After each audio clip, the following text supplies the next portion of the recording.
My name is David. I'm the Director of Education here at Signature Theatre. I would like to thank you all so much for joining us here today, both in person and online, for the first Inside Signature of this season. If you've not been to one of these, the format is pretty simple. I'll ask our guest some questions after introducing him. If at any point you have a question here in person, raise your hand good and high, and I'll call on you at an appropriate moment. If you're watching online and you have a question, just send it in the chat at an appropriate moment. Our friends here will flag us down and pass the question on.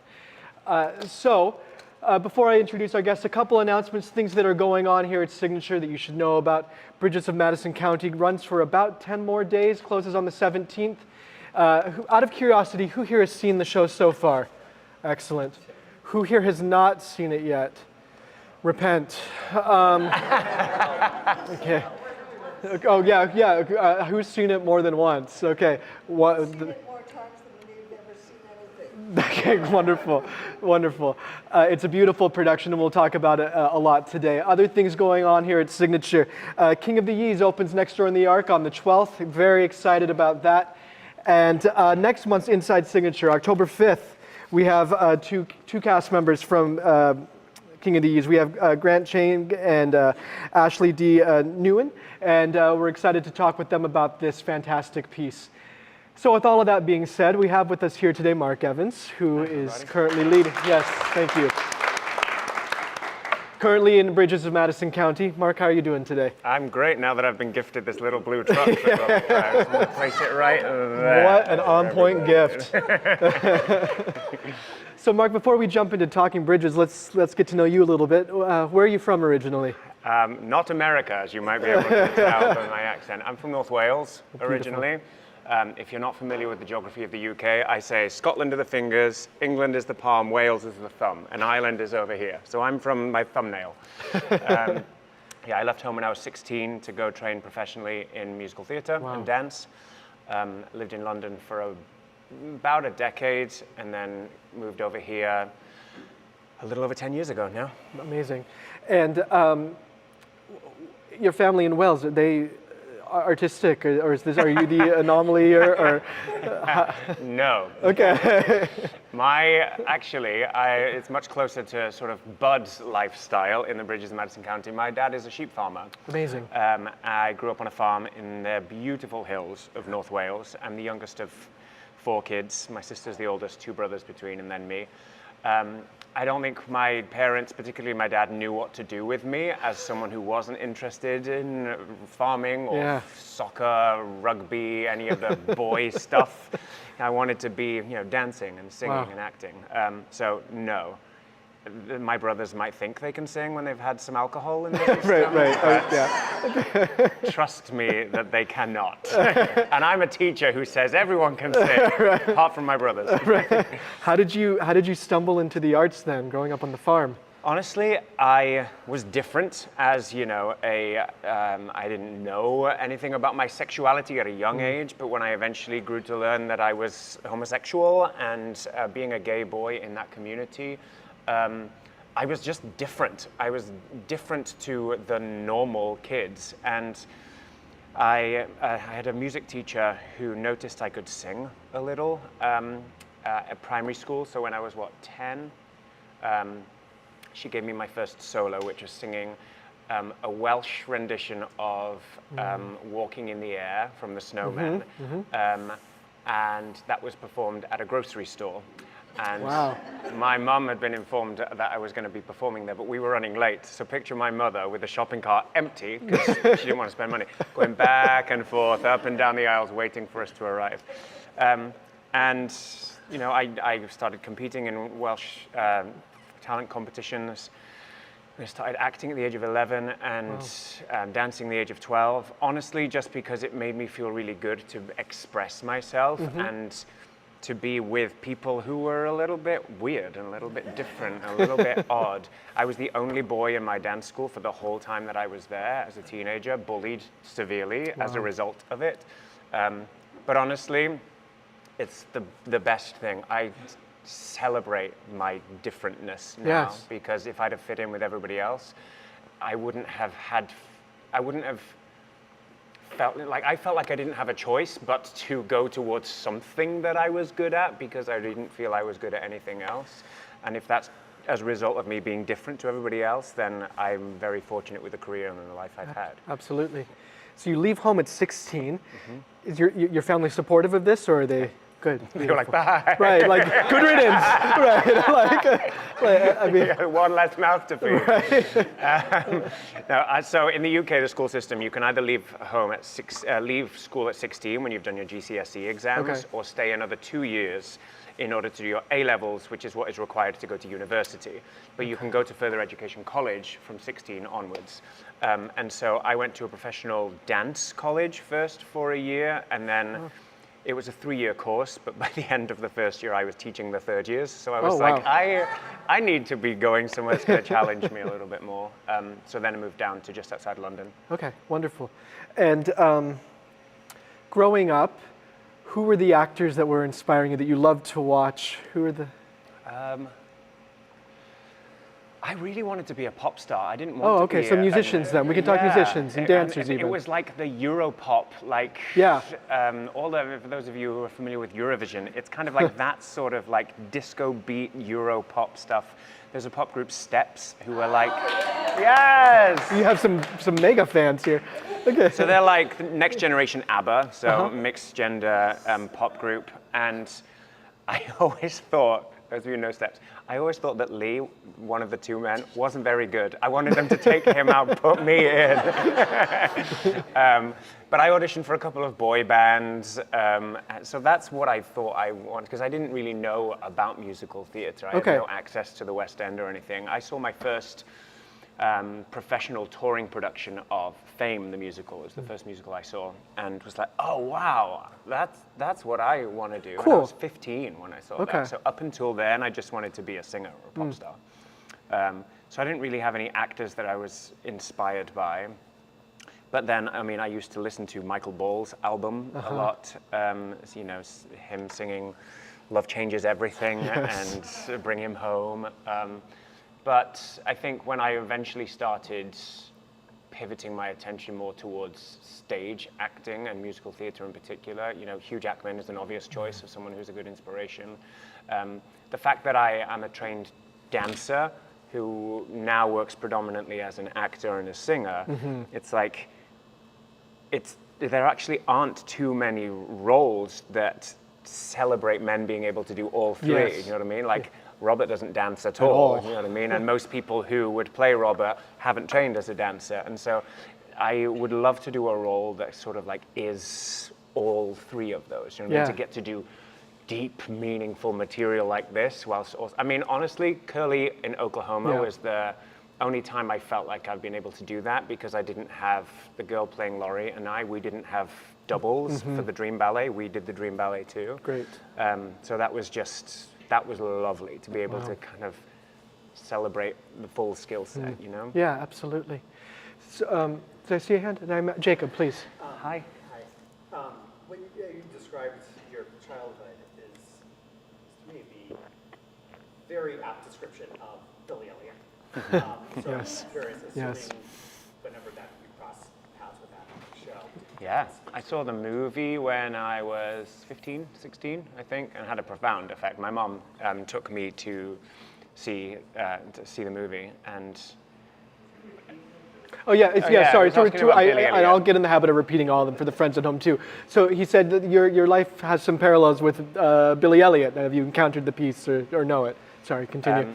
Yeah, the movie, I just thought, oh, it was great. I don't think I was mature enough or old enough to go like, oh, I see the parallels of my life. I was like, oh, good for you, kid. Again, not really having any idea that I could pursue this as a career and get paid to do this hobby, right? Like, Bridges of Madison County is a lot of hard work, but ultimately I'm getting paid to do what has always been my hobby. What a privilege. You said you ended up stateside 10 years ago, right? Yes. How did that come to be? I was working on a production of Ghost, the musical, in the West End, and did 13 auditions for the Book of Mormon over the course of 3.5 months. And they eventually brought me over to do 6 months on the first national tour, playing Okay. Elder Price. And I stayed for 3 6-month contracts, so I did a year and a half on the road. That was the first time I played the Kennedy Center in DC. We were here for 6 weeks. And at the end of that, I decided to stay in the States and move to New York, which I think was a real, from the first time I visited New York on a vacation for a week, I was like, oh, it was the first time I had a goal in my career. I want to experience living and working in New York. But I thought that would be, a play that I'm doing in London transfers for 3 months and I'd get to check it off the list, right? I don't know that I'd ever considered I would move here indefinitely. And it was such a gradual, as I said, I was brought over for 6 months with the knowledge that I would be returning home. So it's a safer, easier, more gradual transition to come over, and then once you're already experiencing working here and living here, albeit on the road, it's easier to decide to stay than to make that behemoth decision to uproot your entire life and move indefinitely, right? So I feel very grateful that is how it happened. Yeah. I have a husband and a baby and a house in New Jersey. Like, if someone would have told me that when I was negotiating my contract, I'd be like, that's a little much to consider right now. So Book of Mormon, Bridges, The Fix, these are all pretty American pieces, about as American as they come. Dramaturgically, has there been a learning curve in terms of playing American, or is it just a role as a role? You know what? That's a really good question. I was talking with a friend of mine this morning about the fact that when I first came over on that tour of Book of Mormon, by the time I'd finished, I had visited 26 states and 36 cities in America in a year and a half. And places that I would never have decided I was going to go on vacation. I was being paid to go to, I'd never, I saw the itinerary, I was like, where's Des Moines? Right. So ironic given what we're working on right now. One of my lines in this is, I don't know if I'd call Des Moines the world, but, but I got paid to go there, and I was there for 2 weeks, and many other places that, like, all of a sudden I had a much better way of really considering how vast this country is and how, to not get into politics, but like, of course everybody has such opposing views because it's so big that like people who live here don't have to really consider what life is like here for these people. And so it just gave me a better understanding of, when Robert says, I was born in Texas, but I live in Seattle now. I'm like, yeah, I understand culturally to a certain degree what that means, Yeah, absolutely. I love that. Questions from our audience? Oh, yes, please. Hi. So I knew before I saw your opening night show that you were not American. But when I spoke to you after the show, that's when I realized you didn't sound like you were from America. Can you talk a little bit about what it's like to train for accents or for dialect? Yeah. All right, so talk to us about dialect work. Yes. Well, that's good that you couldn't tell I was British whilst playing Robert, because I'm doing my job. Honestly, I think there are some people that are better at accents than others. Obviously, Erin is not Italian either. And that's kind of comforting that neither of us are working in our authentic dialects. I have an amazing dialect coach that I've worked with multiple times in New York, Amanda Quaid, who I did a production of a new musical last summer where I played 12 different characters, different genders, different ages, different religious beliefs, different geographical locations. So like, all sorts of accents.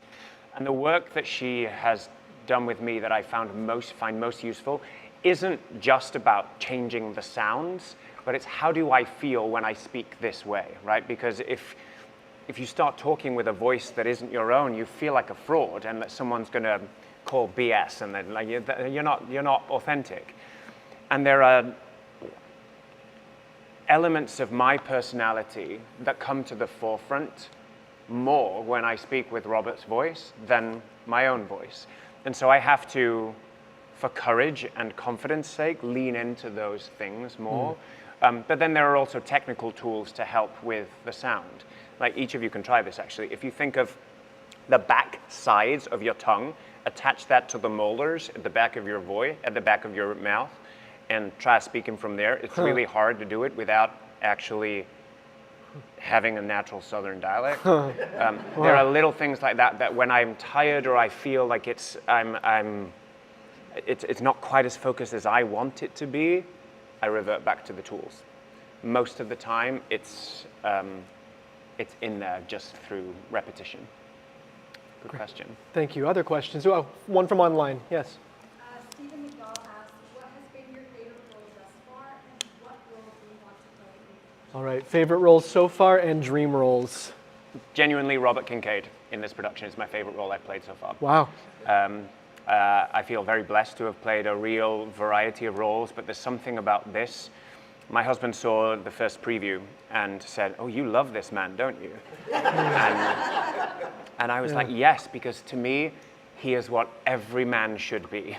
He is the epitome of masculinity, but there's sensitivity, there's being considerate in that. Like, he's passionate, but he's well-traveled. It's like, for me to allow all of those parts of my personality to be the things that lead this storytelling, it feels really thrilling. And I genuinely don't feel like I'm acting. I think the book, the script is so wonderful, and to be able to be so sensitive to this person that I'm getting to know, it's really quite lovely. And for Robert, I don't know if any of you who've seen the show have considered this, it's a two-hander for me. Yeah. Erin, as Francesca, deals with the family and everybody else. I only deal with her. Of course, there's like, I look at my ex-wife in a moment for like 2 counts of 8. And I have a phone conversation with Ginny, who's upstairs behind me. I don't even see her.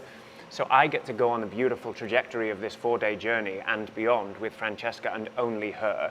So it's like being in an acting class where you're just doing scene study with a scene partner. And fortunately, Erin is lovely and very talented. Yes, yes. What character do I want to play? It's funny, I would love to be able to play a role that is this passionate whilst telling a gay story. That isn't about gay trauma, that isn't about the sadness or the fear of what it means to be closeted, just someone who is celebrating love, and for it to be not considered controversial. There are all sorts of stuff I want to do in my career, but right now, because of this sort of being in my life, I'm like, oh, I wonder what it would be to do this with a man.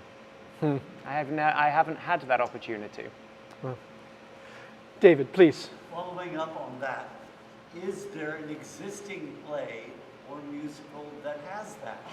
That's a good question. No, sorry. Is this something that you want to say to a wonderful composer, compose it for me? Hey, Jason Robert Brown, if you're watching, I wouldn't be opposed. Just to repeat the question for our folks at home, the question came, does this kind of piece that you're describing exist, to your knowledge? It's interesting. There was the production of Which Way to the Stage that was here last season, right? And I was working on some audition material of that with one of my students yesterday. I do a lot of private coaching and teaching. And the sides that he was working on was the moment where one of the characters is saying, like, these roles don't exist for people like me, right? And the truth is, we could talk about it for hours, but I don't know that they do exist without it being, you know, The Normal Heart or Angels in America, where it's all about AIDS or trauma or like what it means to have struggled as a gay man. And that all of those are obviously very important stories, but I think we've graduated to a place where we can also talk about the triumphs and the joy and the wonderfulness of what it means to be queer. I don't know whether they fully exist, but I'm confident and hopeful that they will in future, and I will say yes to anyone who wants to do it, if they pay me enough. Right. Good. Judith, please. Thinking of the chronology, was The Fix one of the first things you did after the... Yeah, it was the first thing. I did a couple of workshops of new musicals in New York, but yeah, it was the first production I did. And I was burned out. After playing Elder Price in the Book of Mormon, that was like, I had been fortunate that for 10 solid years, I had gone from one show to the next, playing bigger roles. Every role I took was a bigger responsibility. So after touring for 18 months playing that role, I had a lot of vocal anxiety and a little stage fright too. And so to come here and do a show that I wasn't really that familiar with, other than having read the script for the audition and sung 1, 2, 3, which was the opening number that I had, and maybe one other song. I didn't realize it was such a big sing. I didn't realize what I was sort of like taking on, and that was kind of baptism by fire to give me my confidence back of like, oh yeah, you were exhausted, understandably so. You can still do this, and you can enjoy it. Wow. Don't wait so many years to come back. Yeah. I know. You mentioned your character in Bridges, Robert. For the uninitiated who haven't seen the show yet, or the book or the movie, what's the story here? What's this show about? Very simple story. There is a woman, Francesca. It's her story. I love that the script, at the very beginning of the script, it says, this is Francesca's story. If you were to ask her, she would say that it was Bud's story or her kid's story, but it's definitely her story. And I just think that is such a beautiful example of who she is, right? So the show starts with the prologue, which is her singing about how she came from Italy, where Italy, it was basically devastated by the war. And she met Bud, who was over there fighting, and they got married. She came over, moved to Iowa, and had 2 kids, and her life was transformed. And she kind of settled into life is simple and it's easy, and there are good people around me, really living that middle of the country simple life. And her husband and kids go away to the Indiana State Fair for 4 days. The afternoon after they leave, my character, Robert, comes in. I'm a National Geographic photographer who has been put on an assignment to photograph the 7 covered bridges of Madison County. I can't find the 7th because the locals have taken down all the signs, kind of a joke. And so I drive up Francesca and Bud's driveway to ask for directions, and they, through a series of events, end up discovering that they have this connection beyond words, this profound eventual love for each other that is this whirlwind sort of like microwave love and passionate romance that happens over the course of 4 days, and as a result their lives are transformed and affected for the rest of their lives. What of yourself do you see in Robert? I'm sensitive. I am considerate. I know what it means to be passionate and to deeply care about others and my work. And I, through the teaching work that I do and just through being an actor, I have really not trained myself, just discovered that I see the world. I can find a metaphor in anything and everything. And so the way that he, the world inside a frame, which is one of the songs he sings in Act 1, which is saying about like how you can capture a moment. Everything to him is just profound. Wow. And I can make everything a little too profound too. It's kind of like the poet, the artist. Yeah. And as a result, can feel a little isolated and lonely from it. You know what I mean? You're carrying all of this stuff with you. Does everybody else look at leaves in the way that I look at leaves? And there's comfort in knowing that, like, oh, I love him because I get to bring all of that out. Yeah. You know, I look at Francesca and I notice just the light bouncing off of her wig, off of her hair in a different way. And with this show, I've really enjoyed finding, it's only a 6-week run, but finding ways to keep it fresh and original and new and spontaneous. I decide most performances what his favorite color is, and it's different every performance. And so before, if you were to look, there's a journal in my dressing room that when the show starts, I don't come on for the first 10 minutes and I just do like word association. And I decide, okay, his favorite color is blue, and I just write blue and just let it all out. Blue, ocean, deep, pain, hurt, and I just let it out. And I don't need to justify any of it. It's just part of what gets me into that like open-minded, poetic artist mindset. Wow, beautiful. Yes, please. Are there pulses in mind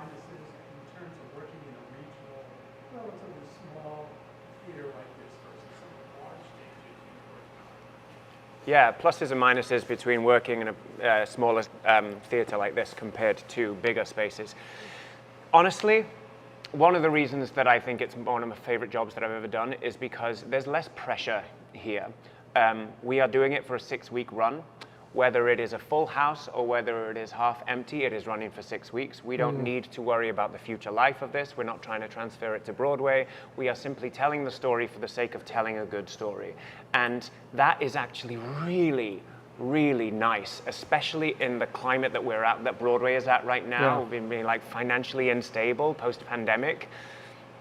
To come here and know that like, oh, they want to add this thing to the set. Great, they're going to do that because it's being built just down the hallway. Yeah. Like everything here is very mindfully done, and it's done with the sole purpose of giving the audiences here the best show they possibly can get.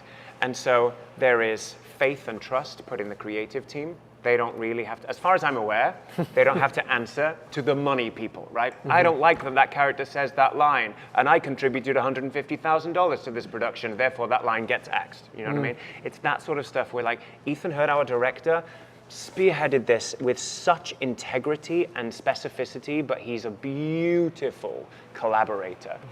There was one moment, I'm sure he wouldn't mind me sharing this, where the song that I sang, Wandering, it's the second song that I sing just after I leave Francesca for the first night.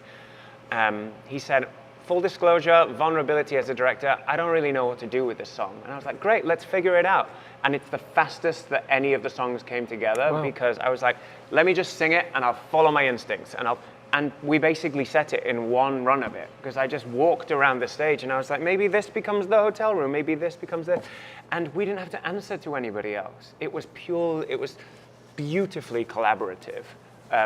And that is one of the main differences between doing something here and doing it where they really are trying to make sure audiences are going to come for months and months and months. It's like anything that goes to Broadway is trying to be the next Wicked. Yep. And it stifles the creativity of it because the pressure is too high. You know, the average running cost of a Broadway show is what? Probably $700,000 a week at least now. And unless you're running, apparently the statistic is 70% of all Broadway shows don't recoup their original investment. Wow. Makes you think, why would you do it? Right, right. And yet people do. And for you, I'm assuming you all live locally here. And for those watching at home, if you haven't been to Signature, just know that the work that is being done here is in a league of its own. I knew that with The Fix, and I felt like hopeful that one day I would return. I feel it even more with this production. So many hands. Barbara. Yeah, I probably have too many things piled into this question. But Break it down for one question at a time so I can help our online folks keep up, okay? I just saw Hugh Jackman's film of Oklahoma, by the way, that happened 25 years ago. So now, do you think you'll ever do that again? Oklahoma, where did you do it? When did you do it? I think you'd be a good candidate with this. Tell us about Thank Oklahoma, you. when you did it, where you did it, and do you Yeah, think you'd ever sure. return to it? Of all the characters that I've played, that's probably one that I really would like to go and have another crack at. I was 25 or 26 when I played it. I'm 38 now. That makes sense for a young cowboy like that, but I don't know that I had lived enough life to give it as much of a sort of fruitful take as I could now. I did it on the national tour in the UK. I fortunately had a bit of a fast track from going from being in the ensemble of shows to playing lead roles. I did a reality TV show in the UK called Eurovision, Your Country Needs You. And funnily enough, I just sent some footage from it to my American agent who had no clue I had done it. And he was like, what is this? How did I not know about this? Where basically, the UK as always, there's been a lot of stigma around the UK not really taking the Eurovision Song Contest seriously. And I won't go into too much of what the Eurovision is if you don't know it, look it up. But they decided that they were actually going to put effort in for this this year. It was back in 2008, 2009. And Andrew Lloyd Webber was going to write the UK's entry for the Eurovision Song Contest. He was going to collaborate with Diane Warren and actually write a great song. Then they were going to do this political campaign where they can go around all of the European countries and really try and make a good effort. So then they did a BBC UK talent search looking for the UK representative. I was one of the 6 acts that was on the show, made it through to the final, and I was third, or as my British agent likes to say, the second runner-up and, and the last male vocalist of the competition. I was like, dude, I was third, take pride in it. But the exposure, I mean, the goal for us, myself and my agent, was to get to the final but not win, because then I'd get the exposure from TV but immediately be available to go on to other projects. Of course, when you have production assistants interviewing you on camera saying, what would it mean to represent the United Kingdom in the Eurovision Song Contest? You're like, actually, yeah, that would be pretty cool. So I was disappointed that I didn't win, but the week after the show, the final aired, I had auditions for 7 different productions, and I was in the waiting room with all of the, with all due respect, rejects from like X Factor and all of the reality TV shows. I'm like, oh, okay. I was fast-tracked from the ensemble to being considered for Link in Hairspray and Fiyero in Wicked and all of the sort of like young leading men. And so when I did, the first job I did after that was a national tour for 10 weeks of Rocky Horror Show, playing Brad. But then I went into Oklahoma as Mark Evans from BBC's Your Country Needs You. And so I think that's why, I like to think in addition to my talent, but that's why I think I was afforded the privilege of playing that role at such a young age, was because I had some draw to my name at that point. But yeah, I would love to go back and do that again. And I'm pretty sure, going back to your question, I'm pretty sure my accent was terrible back then. Yeah, the rest of your question, Barbara. If it's too personal, don't answer. But is your husband in showbiz, and how old is your baby? My husband is in showbiz. He's a wonderful actor and singer. And he's also written a musical that is fantastic that he's working on right now.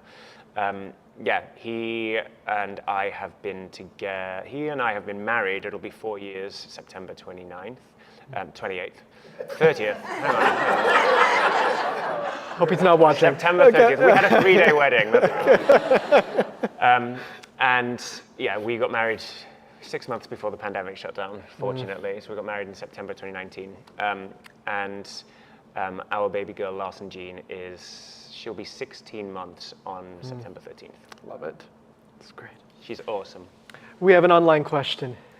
Do you know what you're going to do next after Bridges? What's coming up after Bridges closes? I'm going to go home to my house in New Jersey and just enjoy sleeping in my bed that is comfortable.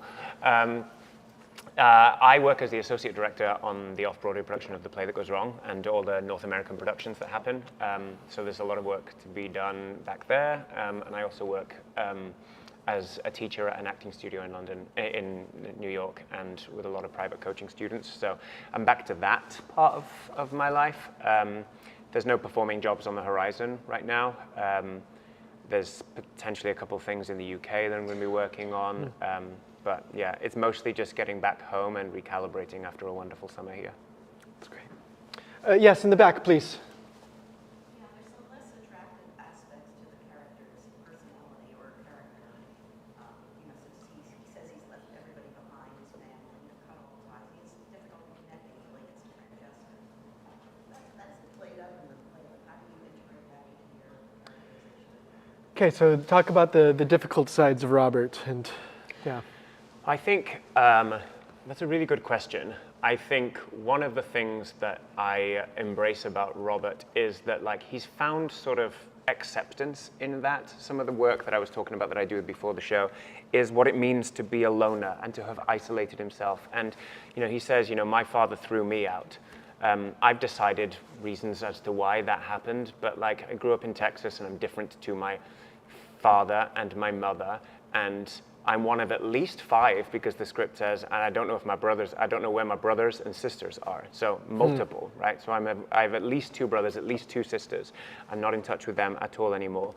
And I think it's just safer for someone who experiences the world in such a profound way where he finds meaning in everything to just sit with that himself than to try and engage with people that way. And I think because Francesca is an artist, right? She went to drawing which all she wanted to do, but life affected her and she ended up settling for something that didn't really prioritize that.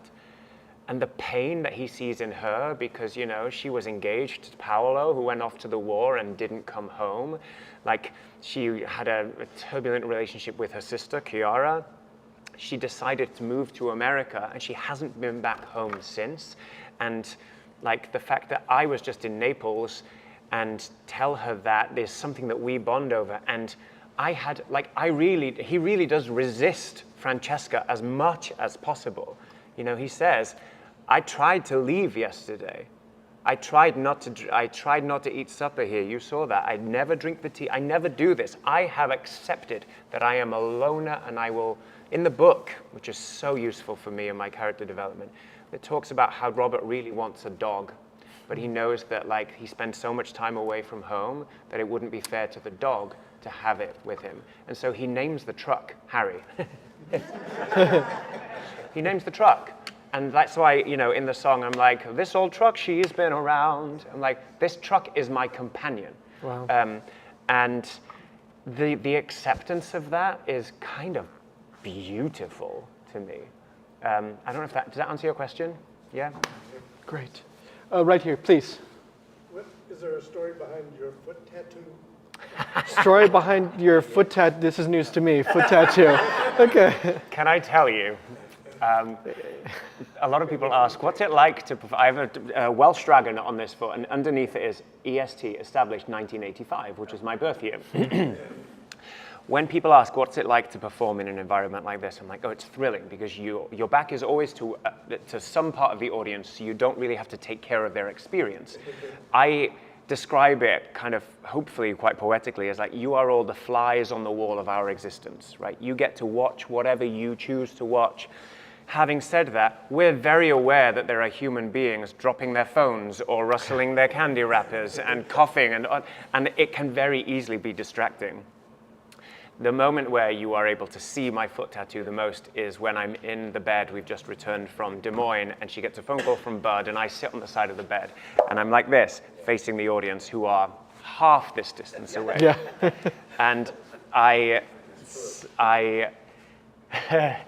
heard this man say to the woman next to him, assuming partner, wife perhaps, he's got a tattoo on his foot.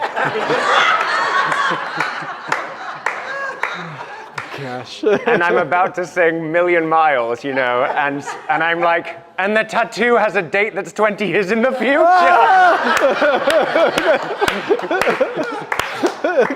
So now, let's see if it's still on there. This is a first, ladies and gentlemen. Exclusive.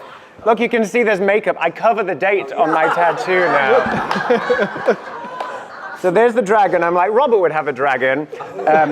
But yeah, now I cover the date because it gets me in my head that people are able to actually read the detail of my foot tattoo. Didn't expect to reveal my feet today. David, please. One of the things that is so remarkable about this production is the chemistry between you and Erin Davey. I don't know whether you ever worked with her before, but can you talk a little bit about how you develop a chemistry with your leading lady and how the back and forth occurs? Talk about building that relationship with Erin. You have great projection. I feel like they probably heard that. Just Thank in you. case, just in case. As a teacher, I'm like, well done.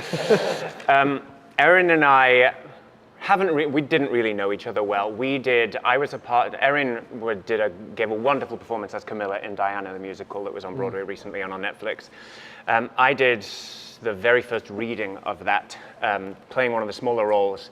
And so we knew each other, we had met, but we didn't get to know each other during that process at all.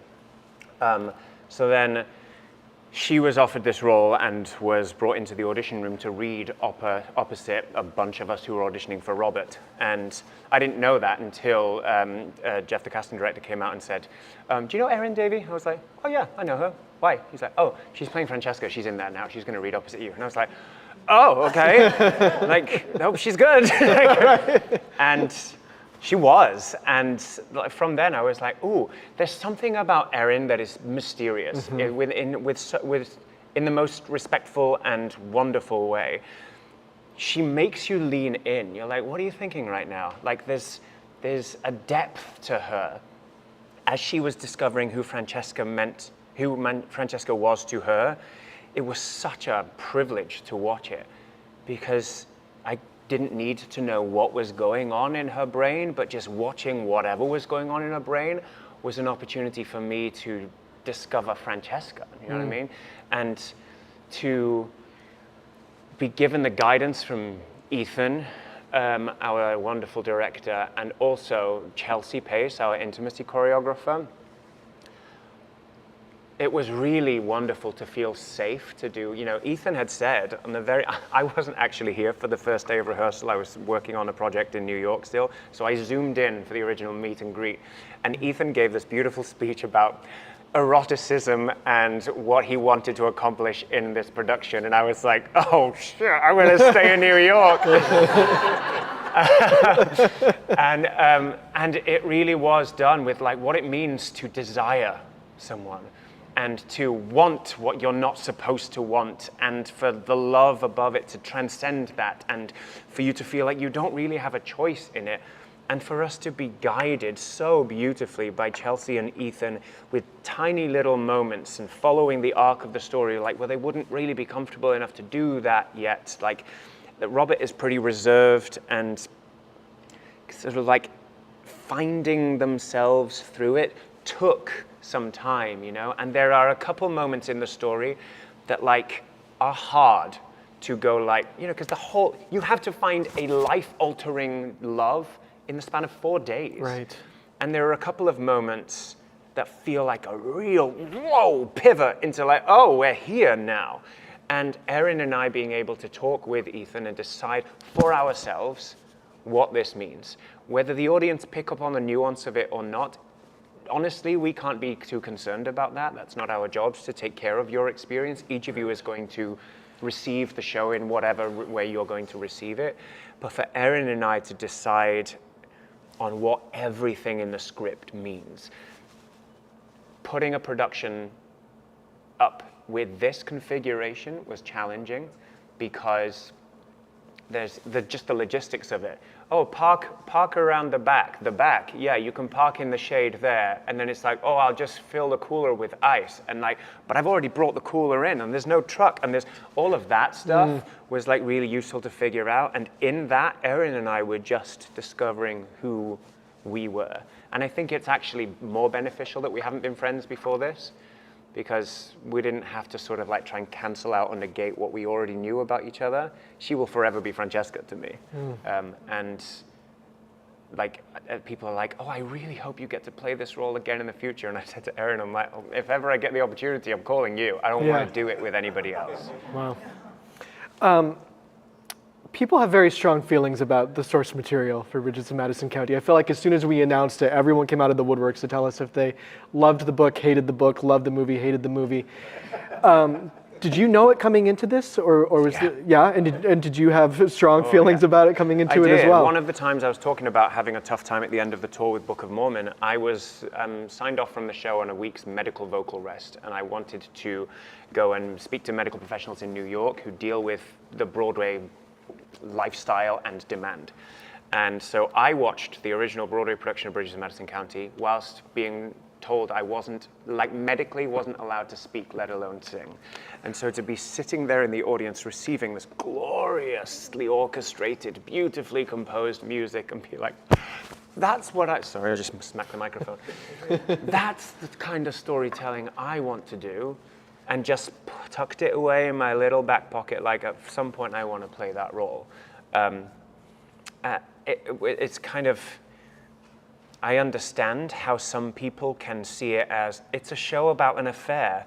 I'm like, and it very easily can be, if it's not, if you don't comb through it to get the nuanced detail that I, in my opinion at least, I believe we've done with this show, with this production. I feel like the connection that happens for Robert and Francesca, I feel like it is justified and the storytelling is pretty profound. And the fact that there's no villain in this show, there's no bad guy, bad person in this show. Everyone is relatable. Charlie and Marge are relatable. They've been married a long time, and all of a sudden, because of circumstances in their neighbor's house, they're starting to question what their relationship is. You know, someone I know said that, like, in the first preview, his husband turned to him at intermission and said, "I'm going to take you on a trip somewhere." You know, like, it makes you assess what love is and what desire is and what lust is and what sacrifice is. My favorite lyric, I think, in the whole show is what Francesca sings in the very last number she sings. It is hard, it is insane to place one love above another. But what a choice and what a gift and what a blessing. You know, the fact that it's considered a sad story that she didn't ultimately get to live the life she desired with this guy, but the fact that she was privileged enough to get to choose between two types of love is something to celebrate and is a positive, as opposed to my life was a waste, right? Wow. And I think that is relatable for so many people. If you have love anywhere, it is so valuable. Wow. That's beautiful. I had like 4 follow-up questions, and then you answered all of them on your own. So thank you. I tend to do that. Yeah, no, it's great. Talk a lot. It's great. What are the greatest challenges of this piece for you? Honestly, 5-show weekends are tough with this one. And this isn't a signature thing. This is a musical theater schedule thing in general. Doing Friday night, 2 Saturday, 2 Sunday, having 1 day to recover, and then coming in and doing again on Tuesday, you're like, whoa, I didn't have enough time to lay on my back for 24 hours to recover from having just done that. So that's a theater thing in general that is challenging. I never had to combat 5-show weekends working in the West End. It's an American thing of like, let's sell as many tickets as we can on the weekends when nobody's working. Never mind the human beings who are required to tell the story. Yeah. I get it. I'm a business-minded person, I get it. But that is, to answer your question, that is challenging. And I think the other part of it is to sort of like, I'm getting better at this, but to release myself from the pressure of needing every audience to get the 100% best possible performance I can give. I trust that even when I am feeling a little under the weather or a little tired, whatever, I'm still going to give the best I can give on that day, and trusting that that is enough as a perfectionist is hard. But the material here is so good, and because I only work opposite one person and Erin is so good, like, it's, even if I'm feeling like I'm not really up to the challenge today, I very quickly get into the groove and find something worth watching, hopefully. Yes. Good. Questions? Here, please. Has being husband, father influenced your acting? Has being a husband and father influenced your acting? Oh, I think that's part of why Robert is able to find everything so profound, right? Is that, like, seeing a human being do things for the first time makes you consider what it means to lick an ice cream cone. You're like, oh, that's her first ice cream ever. And I take ice cream for granted, especially from Jenny's. Like, it's like every single thing. She's at such an amazing age now where she's, you know, there's more words coming out, and she's funny. Yesterday she sang E-I-E-I-O. I'm like, oh God, she's a singer. It's like the perspective shift that you get from being a parent can only enhance your acting in a useful, positive way, I think. It's also easier, it's also beneficial, not easier, it's more beneficial from the toughness of the industry when you feel like you get told no and there's heartbreak here, you know, because you get disappointed a lot more than you get excited by the industry. It's just, there's too many people and not enough jobs. It doesn't matter quite as much when you're responsible for taking care of a human being. And That's another gift that has happened here. We're staying in that apartment building right there. If I was doing this on Broadway, living in New Jersey, I would be commuting 3 hours a day, an hour and a half in, an hour and a half out. I get to, on a Thursday, Friday, and Saturday night, I get to put my daughter to bed and still have time for a vocal warm-up before coming to work. Yeah. Like, it's amazing. Fortunately, she goes down to bed very quickly and very easily. But like, it's just lovely to be able, especially as a gay man, to be a father, which was never on my radar as a kid, right? As a teenager who knew I was different and eventually realized I was gay, I didn't think that I'd be able to have this lifestyle where I'm an actor. I'm working professionally as an actor, and I get to be with my husband and put my daughter to bed. Like, what is this life? It feels like I'm playing pretend, and I have to remind myself of what a gift it is. In the back, and then we'll come back. Yes. Do you have? Yeah, you had your hand up. But... Yeah. Yeah. Yeah. Yeah, that's part of the good thing about her being really good at sleeping. When it's bedtime, we give her the bottle. When she is done with it, she smacks it out and points to wherever the crib is in the room she wants to go down. So, like, with this child, it's pretty easy to travel with her. Great. They've kind of like split time here, so we do 10 days as a family here. Her grandparents live in Philly, so Justin, my husband, will leave her with the grandparents for 4 or 5 days, which of course they love, as he goes back and does some work in New York, picks her up on the way back down. So again, just, you can't make a statement of like, we can never do regional jobs again, or we can only do these types of jobs. Case by case basis. Signature were very cooperative when negotiating whether I was going to be able to do this or not, with regards to sort of like the living environment. They were very accommodating with trying to make this work, not just for me as an actor, but for me and my circumstances as a human being, which I really appreciate. Yeah?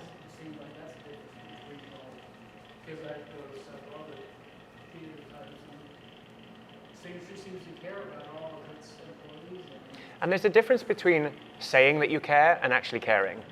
Right? They could get on social media, they could tell people like, oh yeah, we're really inclusive and progressive, but like, don't tell me about it, just do it. And Signature does it really well. Thank you. Here and then here, yes. You're very cognizant of how theater has or should run. Do you have any ambition eventually to produce, to manage? Do you have? I want to do more directing work. It's so funny because went to celebrate Ethan, our director's birthday, with a lunch a couple of weeks ago, and I was like, so tell me about like the day-to-day of your job. Like, and he was like, you come in for my gig. But yeah, there is something about like, I don't consider myself just an actor. I really enjoy storytelling in general. I really enjoy nurturing other people to not just tell stories, but to discover who they are and find their purpose in the world. And I think there are multiple avenues to do that. I really enjoy directing because it's collaborative. I get to be involved in telling the story, but I don't have to then do it 8 times a week. Yeah. And it's so joyful to do it most of the time, 8 times a week. But also there is something so lovely about guiding other people and being able to be the person off stage, witnessing it and offering support for other people to get to use their skill set to tell the story. Because I'm very mindful that there are a lot of roles I'm not right for, and I wouldn't just cast myself in them to get a job. And I'm like, there are times where I'm more useful on this side of the table, you know? That's great. Jacob. So I don't think you touched on this that I'm really interested in. I've probably seen an alley as an audience member, alley configuration. Maybe I can count on one hand, and 2 of them have been in Signature. So and I know you talked about that, but I'm curious about at which point during your whole process with this show where they're like, oh, and by the way, it's going to be this alley configuration. What was your initial reaction? Good question. At what point did I realize that it was going to be the alley configuration? Day 2 of rehearsal, because I wasn't here for day 1. Yeah. Yeah, they apparently they had the idea and started, working on what the production would be, not in this configuration. I can't remember. I think it was maybe audience on 3 sides, potentially. It wasn't Ethan. I believe he was maybe saying that it was set lighting design, or maybe it was Lee set design. Anyway, it was someone's decision, like, are we sure that this is what we want to do before we move forward? And then they sort of like, later in the game, decided to change it to the alley configuration. And it is really unique. And it's not appropriate for every production, You can't watch Wicked like this. Yeah. But it's so appropriate for this in ways I don't even think they understood, and we sort of stumbled into it. The fact that the audience is Iowa, is the citizens of Iowa watching, right? Everybody here is either working or looking out their windows, and like we have all of these sets of eyes on us. And the fact that it is a bridge, and on one side of the bridge is Iowa and the kitchen and their farmhouse, and on the other side, it was deliberate, that's Italy, and that's everything else is on the other side of the bridge. And the fact that we transition and it becomes the bridge, and there's metaphors in the bridge of like bridging their love, and even though they live 20 years, sorry for those of you who have not seen it yet, 20 years without each other, bridging time, like there are so many metaphors that like make this setting appropriate.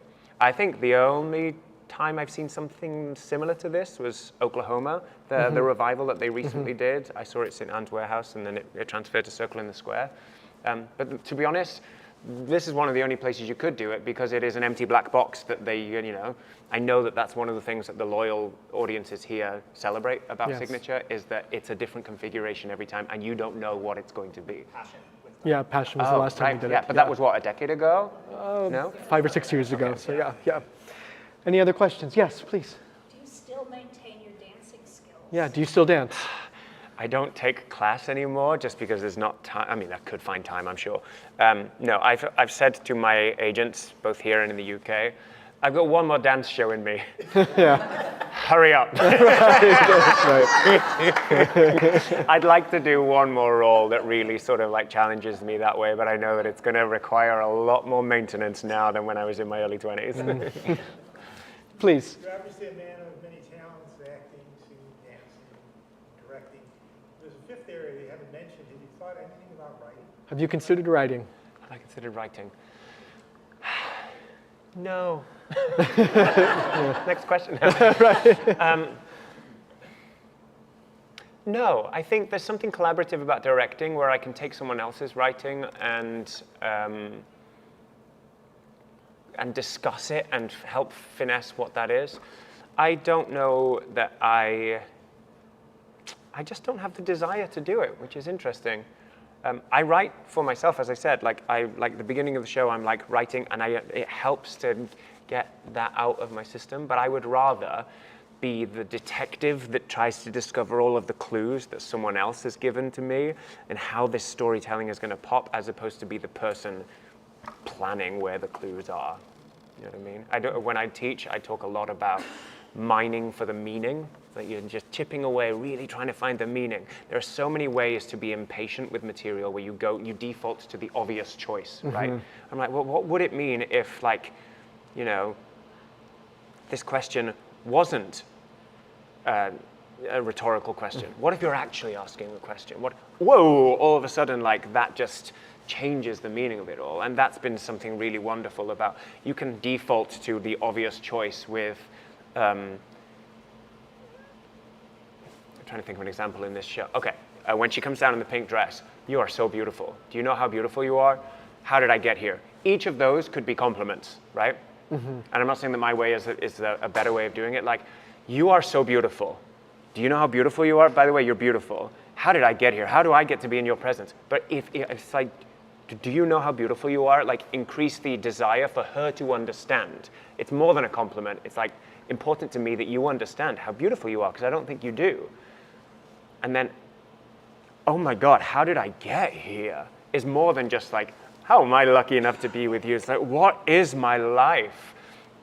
And it's that sort of stuff that I like. I wouldn't ever have thought to write those things, but to unpack ways of loading them with meaning is much more appealing to me. A few minutes ago, you mentioned some of the hardship of acting, the streams of no's that you receive. What does performing give you? How does it feed you?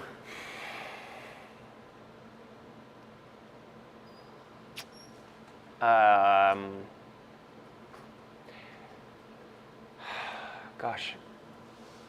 It allows me to access parts of myself that I don't always lead with on a day-to-day basis. My therapist talks a lot about the leading edge and the trailing edge. The leading edge is what you lead with on a day-to-day basis, but we all carry the rest of the baggage with us, right? And by immersing myself in these different characters, I'm ultimately bringing out some of the stuff that might be in my trailing edge and allowing myself to sort of like accept that that exists in me. You know, I can be judgmental, I can be opinionated, I can be a nasty person at times, I can be a romantic person at times, and giving myself permission to acknowledge that, accept that, and let audiences see it is really quite liberating, because you get to know yourself a lot more through the characters that you play. That's one answer. I could give so many answers. It's nice to get an applause at the end of your shift. You know, it's nice to get the validation of you booked the job. Yes, and you're like, oh, now I have to do the job. There are all sorts of things that are like ego-driven, but I think the thing that actually goes beyond that is the fact that like you get to work together and collaborate as a team, use your skill set, your experience, your life experience to affect audience members and each other. And I think there's something, that's why I enjoy theater more than TV and film, is because what I do every night, I do it and then it is gone. Yeah. It is gone, and there's something really safe about that. Unless you're one of those a-holes who films it and puts it on YouTube illegally. But the fact that, you know, it's art, and you tell it, and yes, we say the same things, and we sing the same things night after night after night, but Judith knows, you've seen it multiple times. It's different every time. It's new every single time, and I love that. I love that I get to be spontaneous and find it every single time. Wonderful. Thank you so much for joining us today. Thank you. We'll see you next month. Have a good day. Thanks, everybody.